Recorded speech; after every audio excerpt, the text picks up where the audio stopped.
اسلام نے اس کا ادراک رکھنے کے باوجود اپنے قافلے والوں کو حکم دیا کہ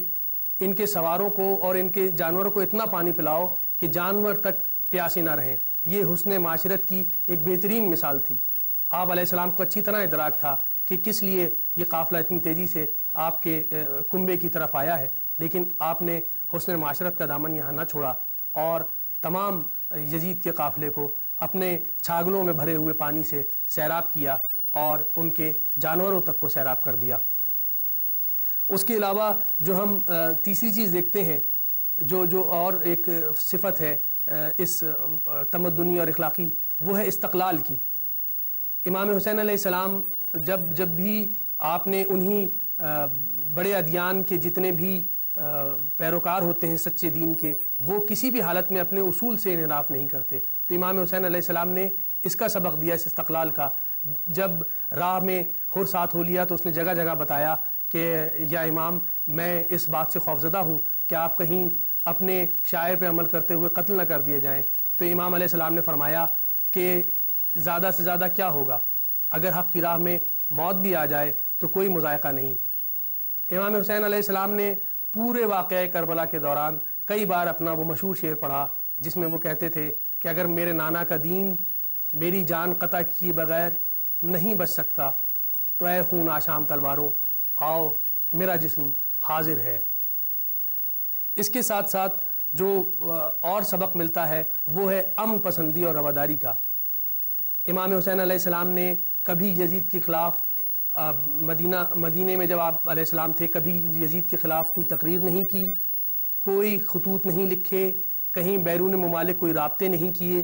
کوئی شورش برپا نہیں کی، کہیں بازاروں اور پبلک پلیسز پہ آ کے آپ نے یزید کے خلاف کچھ نہیں کہا، حتیٰ کہ یزید کا گورنر ولید آپ سے یزید کے لیے بیعت کا طالب ہو گیا۔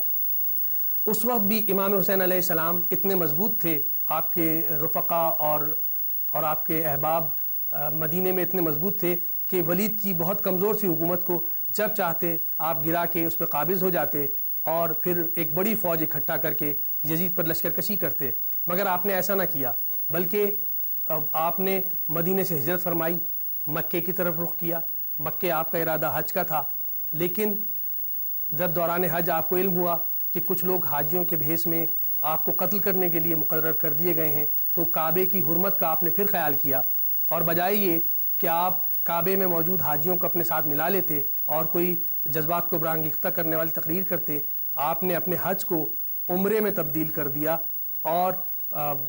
بسلامتی آپ وہاں سے باہر آ گئے۔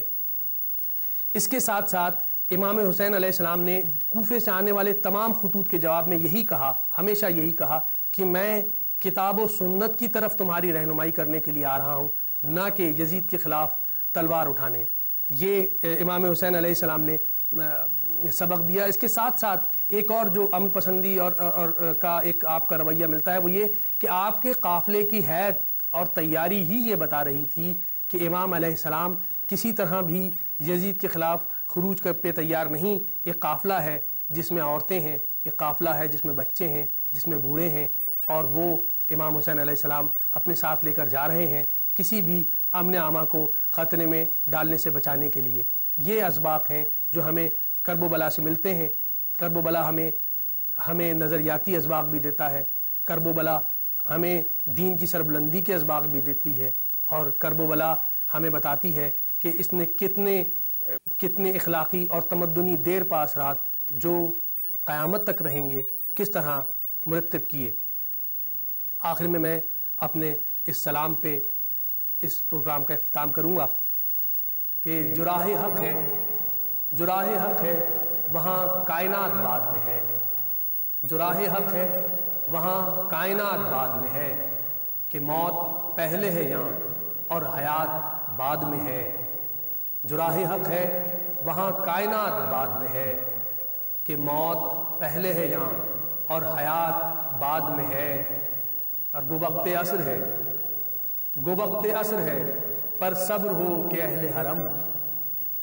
گو وقت عصر ہے پر صبر ہو کہ اہل حرم، ابھی تو دن ہی گزارا ہے رات بعد میں ہے۔ گو وقت عصر ہے گو وقت عصر ہے پر صبر ہو کہ اہل حرم، ابھی تو دن ہی گزارا ہے رات بعد میں ہے، اور ہمیشہ چشم عزادار سے ملے گی ہمیں، ہمیشہ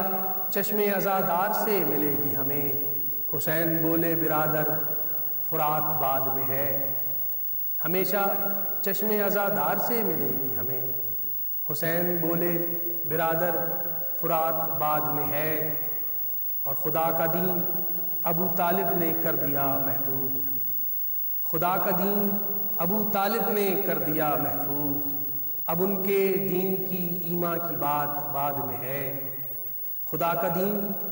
ابو طالب نے کر دیا محفوظ، خود ان کے دین کی ایما کی بات بعد میں ہے۔ اور در حسین پا بیٹھے ہیں تو یقین ہے قمر، در حسین پا بیٹھے ہیں تو یقین ہے قمر، کہ زیست سخت سہی پر نجات بعد میں ہے۔ در حسین پا بیٹھے ہیں تو یقین ہے قمر، کہ زیست سخت سہی پر نجات بعد میں ہے۔ جو راہ حق ہے وہاں کائنات بعد میں ہے، جو راہ حق ہے وہاں کائنات بعد میں ہے، کہ موت پہلے ہے یہاں اور حیات بعد میں ہے۔ اس کے ساتھ ہی ڈاکٹر قمر رضوی کو اجازت دیجیے، شکریہ۔